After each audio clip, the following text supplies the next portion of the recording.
Hello, good morning everyone. So, hindi pa ako guys nakapag-update guys ng All Nations. So, kung gusto niyo pong tayaan yung All Nations, meron po tayong update kahapon. So 3 days naman po ang ating paya.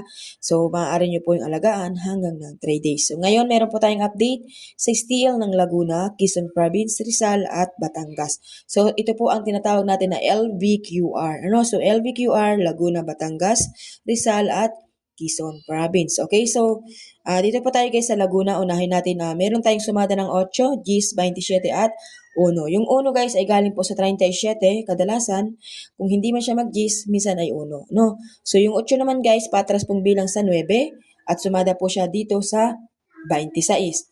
Okay, so 27 naman tayo guys dito sa baba, kasi kung mapapansin nyo sa taas guys, isa, dalawa, dalawang bis ng 27.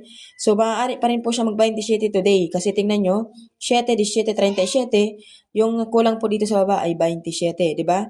So, ibig sabihin, malaki yung chance na siya po ay mag-27 pa rin ngayong araw, okay? So, 8 Gs, 27, 1, STL ng Laguna.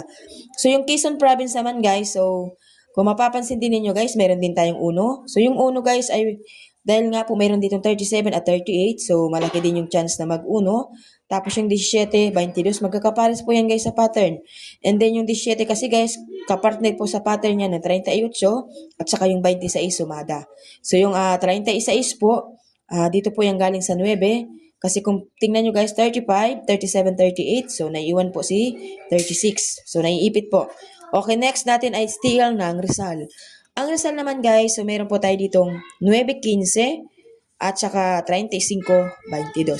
So kung mapapansin nyo dito guys, 31, 32 kapit, tapos ito naman po ay ano. So may nagpumping na ba ang Rizal? So hindi ko alam. So pero din siyang chance na magpumpiang dahil na meron din po siyang patalandaan na siya po ay magpupumpiang dahil ng 31, 32. So tayaan nyo na lang po guys ang pumpiang. Ito pong ating numerong 9, 15, 35, 22. So ang style po ng Batangas ay matagal na po itong dapat magpupumpiang. So meron din po siyang chance na siya po ay magpumpiang. Okay? So wag pong kaliligtaan na 3 days po ang sumada, kaya wag pong iiwanan. Okay, so ang sumada po natin sa Batangas ay 25, 11, 29 at 30. So yung 30 guys ay galing po sa Gs, 20, tapos ito yung 3, ito yung sumada ng 30, maybe, no? So yung 11 naman guys ay sumada po ay ng 20, 20. So, pasunod din po ng bilang sa Gs kasi nag-9 Gs. So, mag-11 na siguro ngayon araw.